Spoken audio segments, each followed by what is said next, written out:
Fat guy in a little big space.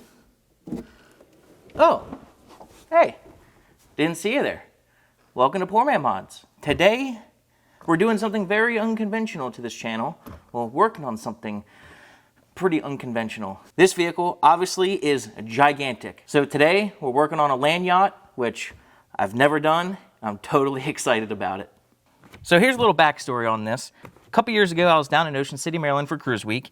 For the first time, I saw one of these things modified, and it was blacked out on air ride and nice wheels, and I was like, God damn, I like that thing. Like, I was so surprised at how much I liked it. And it's a very inconspicuous car, something you wouldn't really think about modifying, and I absolutely loved it. And one of the guys who rents in this building with me got one of these cars.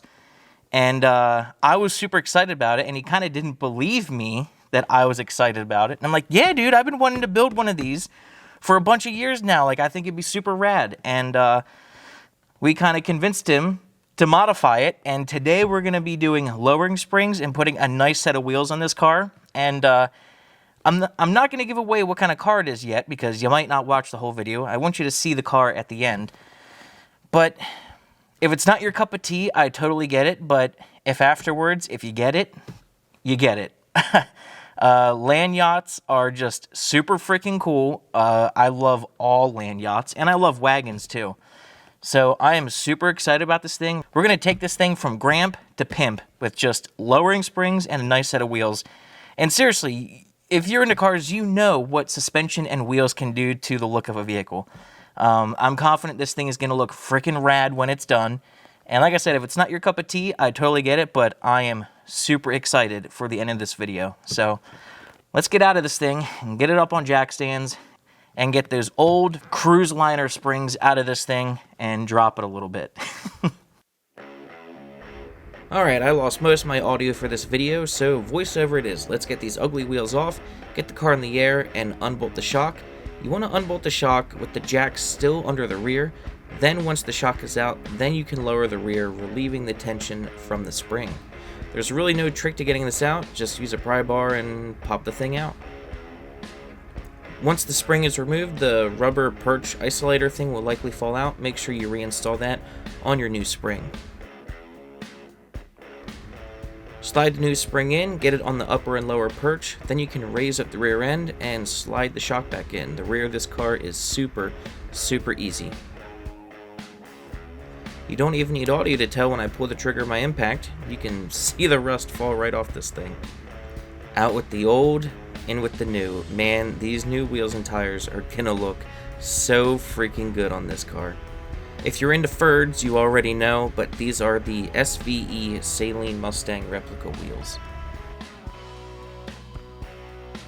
And when I spun the wheel for this shot, it sounded like absolute death in there, but it's not my car and not my problem, I guess.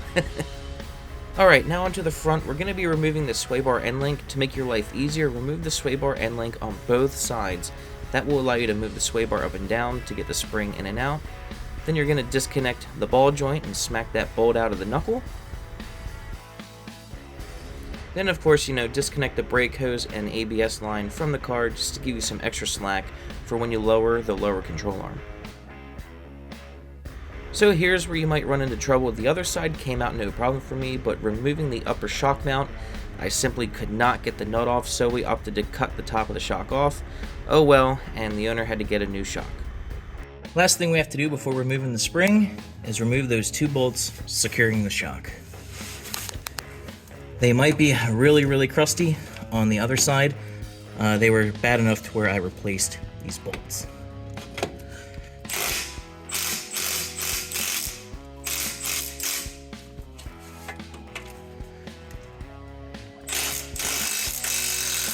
So we'll need a new shock and bolts for this side.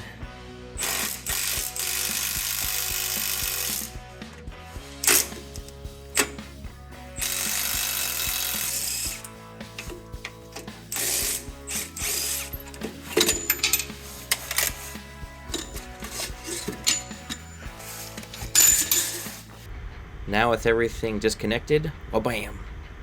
If you've ever done springs on a Fox body Mustang, this is a pretty similar process. Just grab a pry bar and wear your safety squints and pop it out.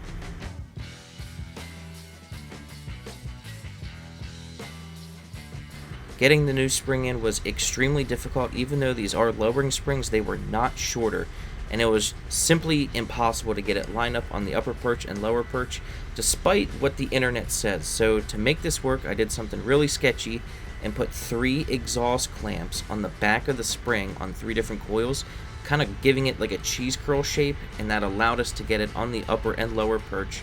And then we could raise the lower control arm, wearing our safety squints again, and then reconnect everything. Super sketchy, but that's the only way we could get this to work. Then you just reassemble everything that you took apart.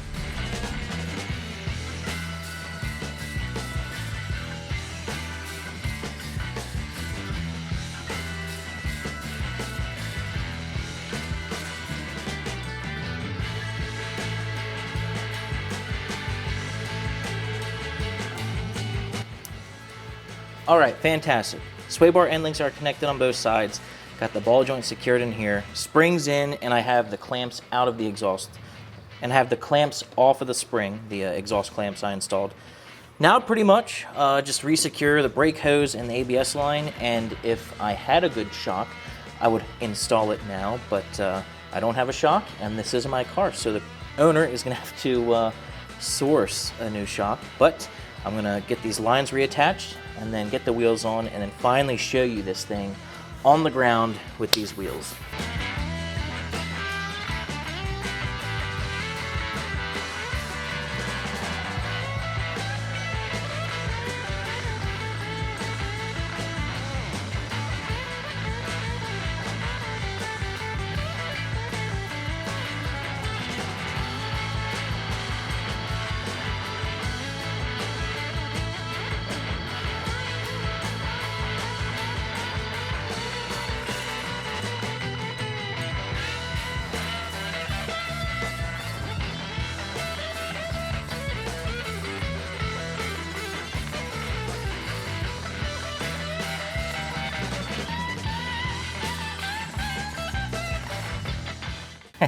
So this is a 1996 Lincoln Land Yacht. I mean, Lincoln Town Car. This thing is an absolute behemoth.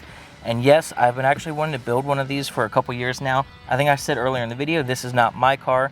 It's a guy who rents in the shop here, but I'm going to live vicariously through him, so I don't have to buy the car or the parts, but I can do the mods, and I can see the end result of it. So we installed lowering springs and replica Saline Mustang wheels on this thing.